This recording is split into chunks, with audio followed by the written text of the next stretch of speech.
Hey everybody, it's Lon.TV, and it's time for your weekly wrap-up, and I want to begin first, as we always do, by thanking our newest Patreon supporters. We have Matt Lawson, we have Clay, who's a returning contributor, Martin Scheck, Peter Stack, and Tom Ruffley, who upgraded his pledge to the channel. I want to thank everyone for their ongoing support through Patreon. That's helping pay the salary for our assistant producer here, and I greatly appreciate everyone who watches on a regular basis too, because all of those things equal channel growth. And we don't have a sponsor this week on the wrap-up, but we've got another non-ad affiliate link, and this week GearBest, who sends us all this crazy stuff from China, has their 11/11 sale where you can get all sorts of good deals on their stuff that they sell, and you can go to that link that you see on screen to get a look at what the deals are. They've got a lot of rolling deals, kind of like how Amazon does it, so you may want to pop in and take a look every couple of hours. I saw some Xiaomi stuff on sale, as well as a bunch of other really cool and neat looking gadgets that I might try to get in here to review. There's also some coupons available too. I'll try to find a link to some of them and put them down below in the video description, so definitely check out the GearBest 11/11 sale. Now on the Extras channel this week, I didn't do all that much in the way of unboxings because I was working on a lot of reviews on the main channel, and we did a bunch of deep dives into a bunch of new products here. So we looked at the Azulle Byte 3 mini PC, the Roku Streaming Stick Plus, and the Norton Core router, and then on Saturday night I was working away on my iPhone 10 review, and all of those things are up there. And I wanted to do a couple little add-ons to those reviews. The first thing I wanted to talk about was the iPhone 10. Of course, it's the biggest iPhone release in a while. It's the first new phone that actually looks a little different than the prior models. We've been seeing kind of the similar overall layout and design since the iPhone 6 from maybe 3 or 4 years ago. So that's a pretty big move for Apple. And I'm pretty pleased with this phone, although I can see, and I mentioned this in the review, how people that were using the Plus phones may not see this as a great upgrade because this phone is a lot thinner. It's not as big as those Plus phones are, although the screen is longer diagonally, or at least the overall size of the screen is longer diagonally. It actually is a bit smaller when you hold it in your hand, and I think a lot of people are having a hard time with that adjustment. I've been okay with that adjustment because I was really having a hard time operating my iPhone 7 Plus with one hand. I had been using the standard size phones before, and I bought the Plus because I wanted the nicer camera system, and I really did not like the fact that I was constantly shifting my grip. Even though Apple has a way of making the screen drop down to the lower half of the screen, it still wasn't easy to operate the phone one-handed.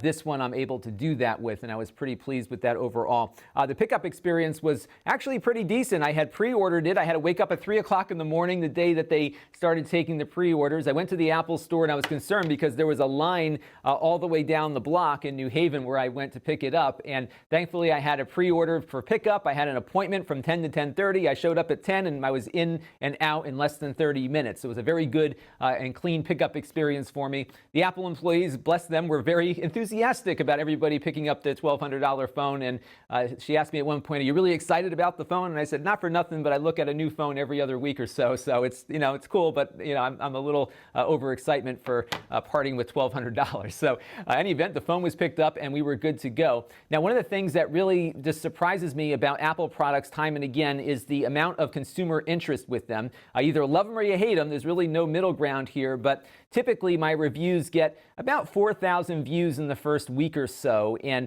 then the search traffic kind of picks up in the subsequent weeks. And usually my videos for a name brand product end up around 10 or 15 or 20,000 views over maybe a year's time, unless it's something like a printer or some other thing that tends to get a little more viewership. This was intriguing to me because Apple's last two releases have done very well here on the channel. So I had 14,000 views in just over 24 hours, according to my real-time counter here. And usually what happens is we get a huge surge right when I post here, and then it drops off. Because it's going out to subscribers that may or may not be interested, and once it's past that, it tends to drop off until the search engine kicks in. But right when the drop-off typically started happening, the search traffic started picking up, and it just shows you just how much consumer interest is out there for these things. And if you look at Marcus Brownlee or Casey Neistat or some of the other folks, they're getting millions of views on these videos, making a ton of money probably in the process. But speaking of a ton of money, what's been happening this week, though, is that all of my videos, every single one I uploaded, got flagged as not suitable for most advertisers. And about 2/3 of the way through that graph there, right about here, that kicked on. So I've been losing a lot of money, I guess, on advertising because of this false claim of a non-suitable video. And apparently YouTube put in some new algorithm this week that was supposed to be better, but for me it's actually been worse because every single video I've uploaded over the last week has been getting flagged. And they've been usually pretty good about turning around the review period. Sometimes it was maybe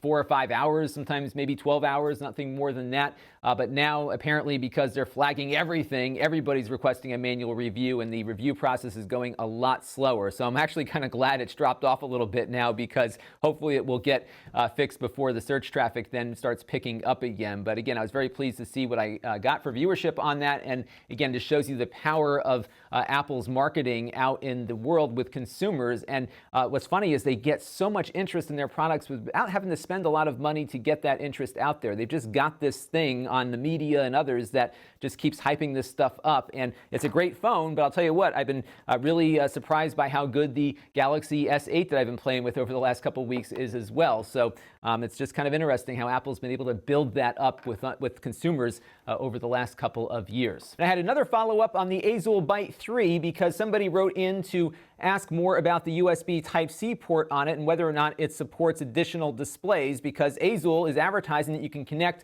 3 displays to the device, one through the VGA port, one through the HDMI, and another through the USB-C. In my review, I mentioned I could not get the displays to work. I was trying with a few different docks and a couple of other things too.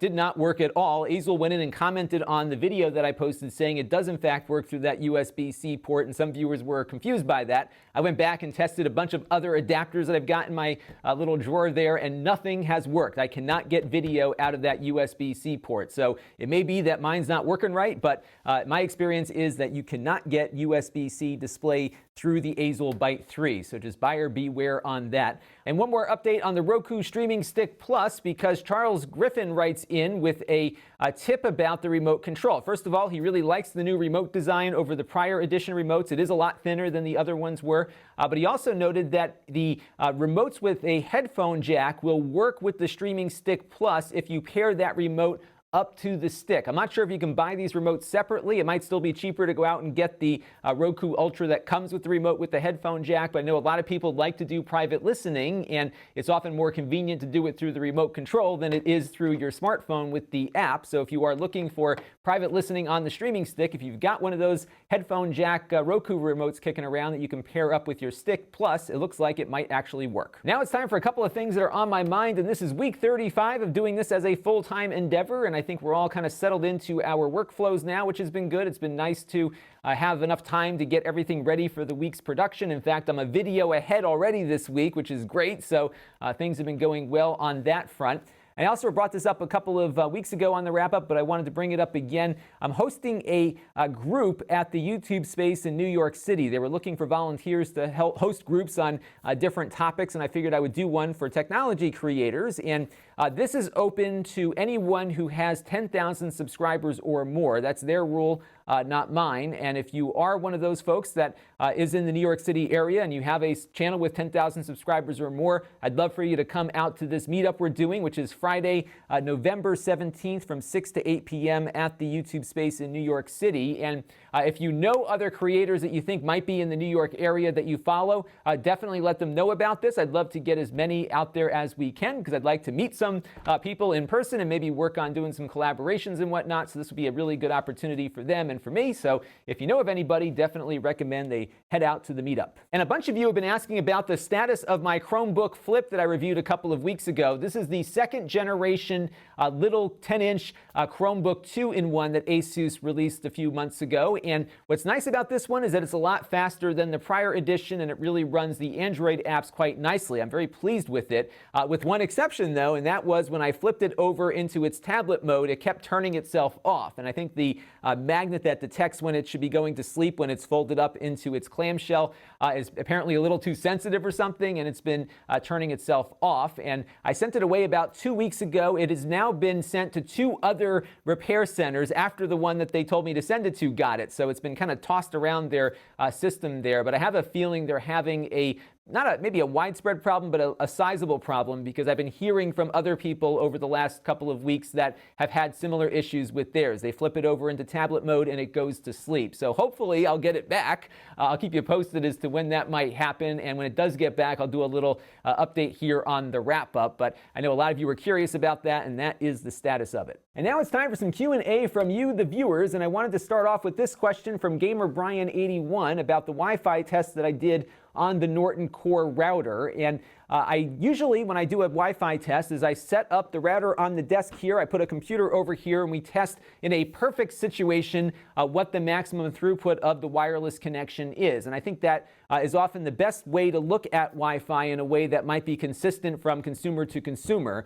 The reason why Wi-Fi is so hard to test from a distance perspective is that my experience here in this house in a suburban rural area is going to be very different than your experience might be if you're in an older house, for example, which is using different types of building materials, or if you're in a densely populated area where you've got a lot of interference from other Wi-Fi connections in your neighborhood. When I'm in New York City, the place that I stay at usually has about 45 or 50 different Wi-Fi access points, and my experience with Wi-Fi in that apartment is very, very different than it is here in my house. And likewise, every Wi-Fi device I have tested over the last 5 or 10 years here in this house has performed about the same insofar as how a consumer would look at range. In other words, I lose my signal in the same spot no matter what I am using if that Wi-Fi access point is set up in the same spot that all the other ones have been set up in. And part of the problem is that the regulatory authorities in your particular country will restrict how much power your Wi-Fi devices can transmit at, and that usually means that their ranges tend to be about the same. Now, I could go into the weeds and start looking at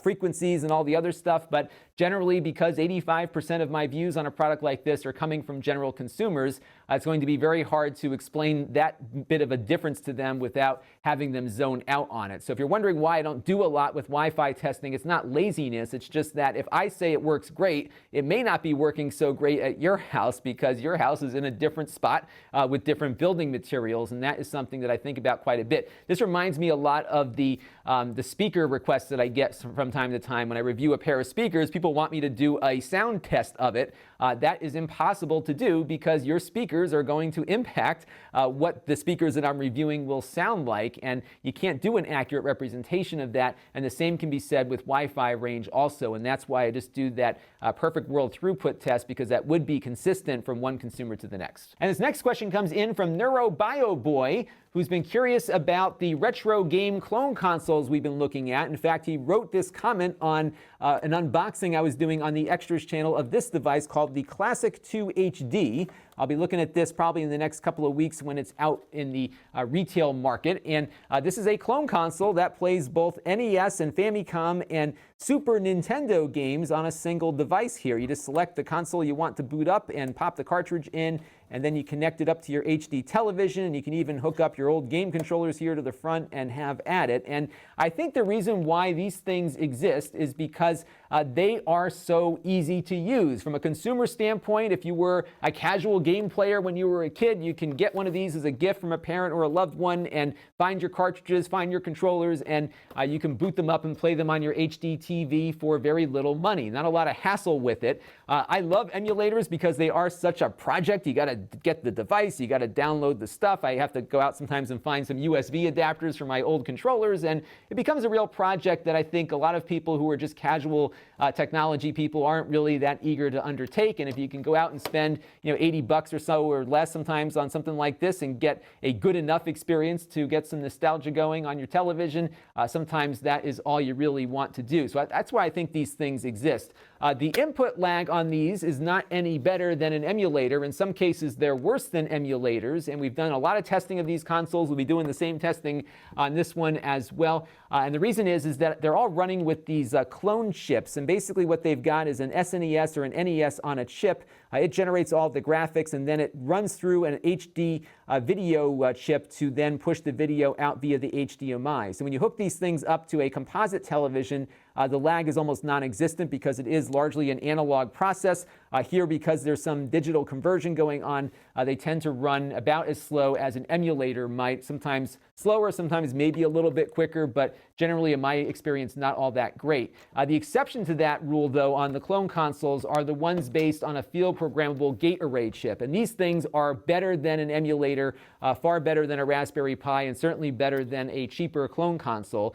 This one I have here is the ridiculously expensive Analog NT Mini. It costs about $450 or so. They've got a cheaper one coming out soon that's going to run SNES games as well. And these things are running with a field programmable gate array chip, which is essentially programmed to behave just like the original chips did, and you get better accuracy, but also a much lower input lag. In fact, when I got my first FPGA-based clone console, which was the Retro USB AVS that I reviewed about a year ago, I immediately noticed something different about it, and I couldn't put my fingers on it, figuratively, in that when I was playing the game, something just felt so much more right than a lot of the emulators and clone consoles I had played with up until that time. And it wasn't until I started measuring input lag that I realized these FPGA devices have half the input lag of the cheaper NES and SNES on a chip and emulation devices or emulators do. And that was a big difference for me, enough that I noticed it. And I couldn't really notice it with my eyes as I was pushing buttons and watching things jump on screen, but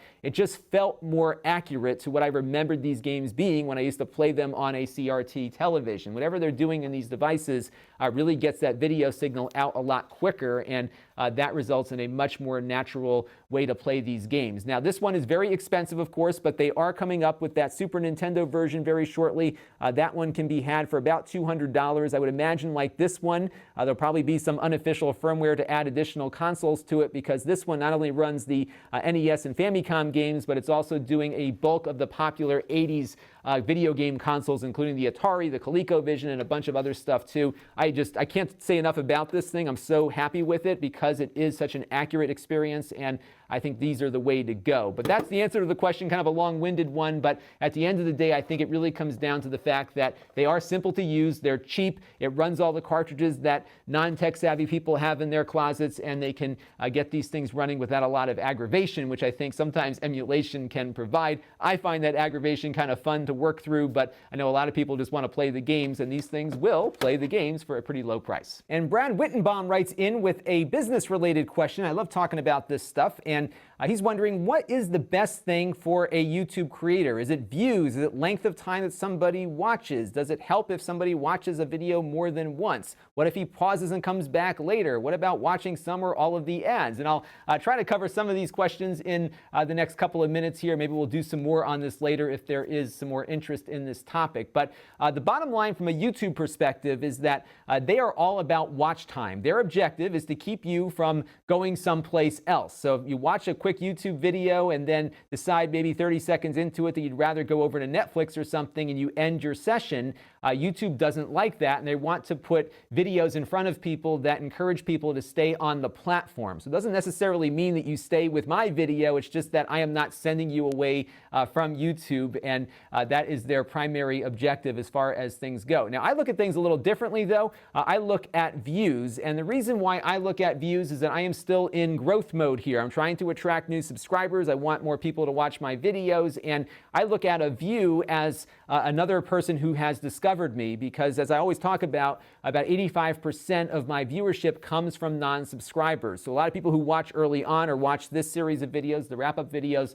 most of these folks are subscribers, but generally when I have a video that keeps getting watched, it's because new people are finding the channel. So I really look at views as my measuring point as to whether or not a video is successful. But again, YouTube looks at it from the standpoint of watch time. So yeah, if you watch a video twice and all the way through, that certainly helps, because it's a signal that I am keeping people on the YouTube platform, and they want to encourage all of that. So if you watch me during the day at work or something, let the wrap-up play. That watch time really does help. But I did want to talk a little bit more about ads and creators, because the way the ad system works here for creators might be a little different than you think. So basically what happens with an advertisement is that I get the revenue share. I think I get 65% of the ad buy or the ad spend based on the fact that you're watching for 30 seconds or more. So if you skip the ad in 25 seconds, then I'm not going to see any revenue from that. But what YouTube does is they keep putting more ads up in front of you until you do watch something for more than 30 seconds, or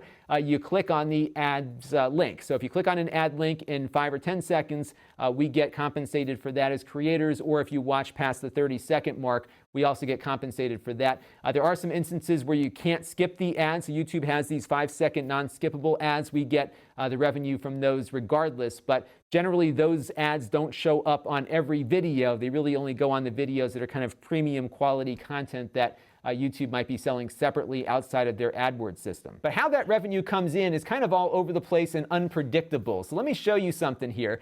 This is a chart that shows you the views that I've received on a gaming laptop review that I did recently. This, I think, was the Acer laptop with the MX150 chip built in.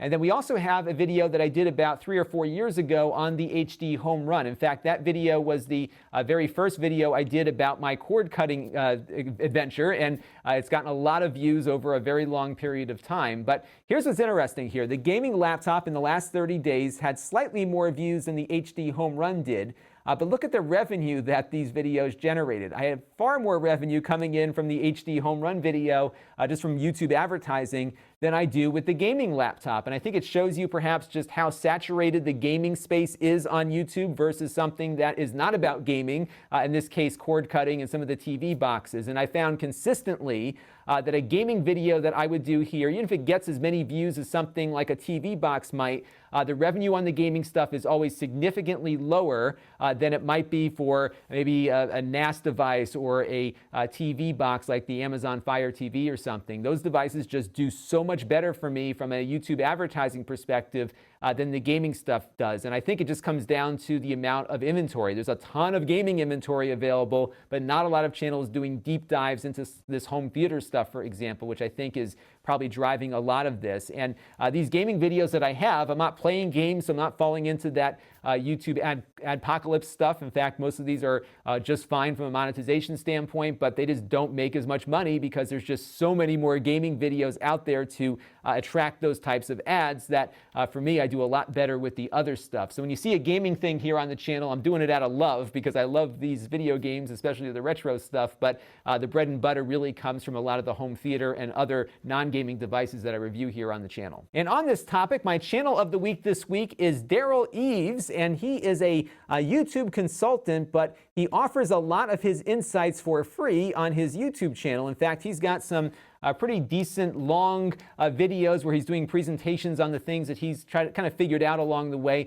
He manages a lot of YouTube channels for brands, and he's got a very good insight as to what is driving things, and he's done a lot of his own experimentation to try to figure out what's the best way to make your channel grow, and his stuff is really, really helpful. He hosts a big conference every year also.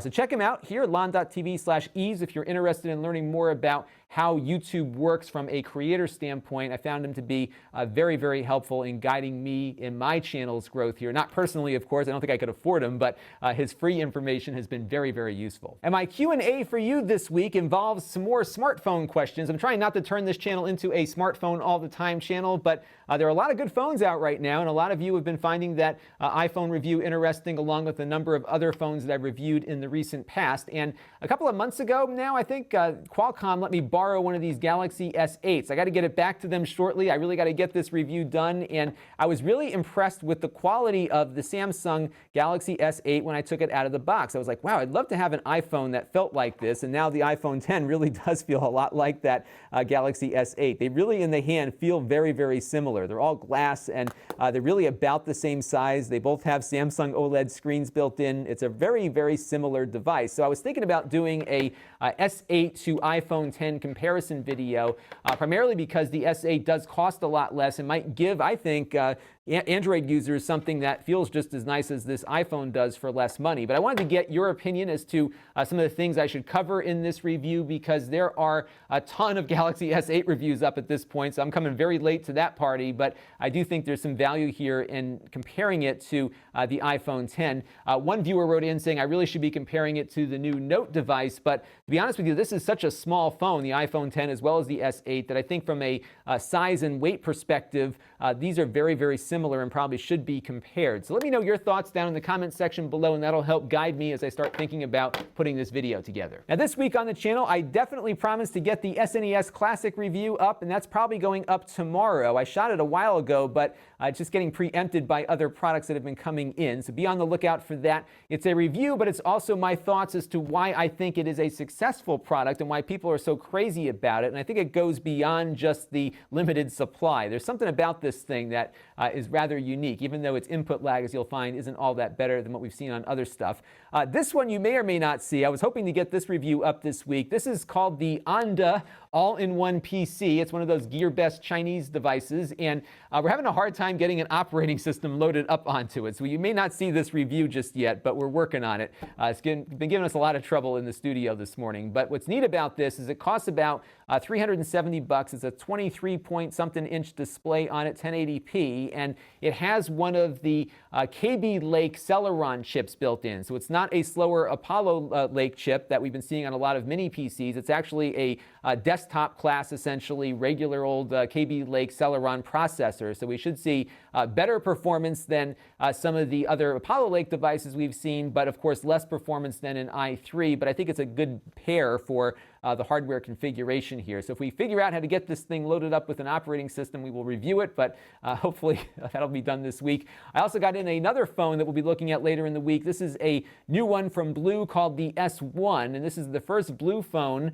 that will work on the Sprint network. So we'll be taking a look at this and comparing it to some of their other low-cost phones. So be on the lookout for that a little later in the week. And of course, we'll have other stuff as I find it. So I'm sure we'll be doing a couple of other things that I haven't even thought about just yet, because it is Monday and I'm just trying to get my head around the rest of the week here. Now, if you want to help the channel, you can. You can go to Lon.TV/Patreon and make a monthly contribution to the channel. We also have the tip jar set up at Lon.TV/tipjar for a one-time contribution. And of course, you can use PayPal and make a contribution from outside the U.S. if you wish to help the channel. We also have a deal with Plex going, where if you sign up for a free Plex account, no subscription required or any kind of credit card, we'll get a small commission for that, and we'll be doing some more things with Plex this week, hopefully, as well. We have our channels here, the Extras channel, where I do unboxings, the podcast, where I do audio versions of what you're listening to right now, the Snippets channel, where we have search-friendly snippets of different components of things that I've done on the main channel, the VidMe channel, which is mostly the Extras channel, and of course my live stream archive. And we were planning to do a live stream last week, but we had power issues and a whole bunch of other stuff happened, so I will be definitely doing one, and we're going to be doing a live stream on that external GPU that we got from GearBest about 2 or 3 weeks ago. What's been great that we didn't have it is that a bunch of viewers wrote in to tell me to be careful about the GPU that I choose for it, because some don't work with this configuration. The newer 1030s and up don't seem to work with this thing we're going to try, so I have some older GPUs in the back, and I appreciate everyone that wrote in to warn me about that. There was no danger of hardware breaking, but it would have wasted time, so I will get that figured out. I do have to get some reviews shot first, and once I get caught up with those, we'll try to plan something and go from there. So stay tuned. I will let you know when that happens, and I'm sorry we didn't get it scheduled just yet. And I do suggest, though, if you want to get notified when I go live or have other things happen on the channel, click that notification bell so you'll get a notification pushed out to you when it happens. There have been some issues with subscribers not seeing me show up in their subscription feeds. There were some issues that YouTube was dealing with, so this is a safe way to make sure, if you always want to see what I do, to get notified when those videos get posted. I do that with a bunch of my favorite channels. You can sign up for my email list at Lon.TV/email, where I will notify you of that live stream as well. The Facebook page is at Lon.TV/Facebook, where I post things that interest me throughout the week, along with some other video content from the YouTube channel. The store is at Lon.TV/store, where I sell the things that I reviewed here on the channel and I'm now getting rid of, and I've got a bunch of stuff that I've got to add to it. So as soon as I get more time, I'm going to start going through that as well. So I will send you an email about that store if you sign up for the separate store alert address which will give you an update whenever I add things to the store or reduce the price of something. And these are one-offs. I don't run a business here shipping computer products out, but these are things that I reviewed here on the channel and I'm now getting rid of. So that's going to do it for this week on the weekly wrap-up. Please keep those questions and comments coming. I greatly appreciate them. A lot more content to come here, and let's just keep going. We'll see where we end up in the next couple of weeks. We're over 153,000 subscribers now, on our way to 200K hopefully, and we're growing slow and steady, and hopefully that will continue as we go. This is Lon.TV. Thanks for watching. This channel is brought to you by my Patreon supporters, including gold level supporters, the Black Eyed and Blues Music Hour podcast, Chris Allegretta, John Prawl, William Miller, and Kalyan Kumar. If you want to help the channel, you can by contributing as little as $1 a month.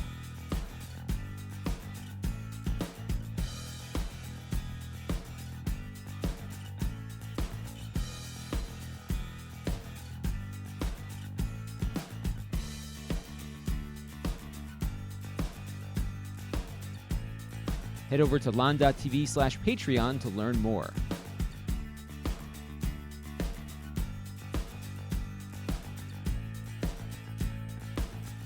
And don't forget to subscribe. Visit Lon.TV/S.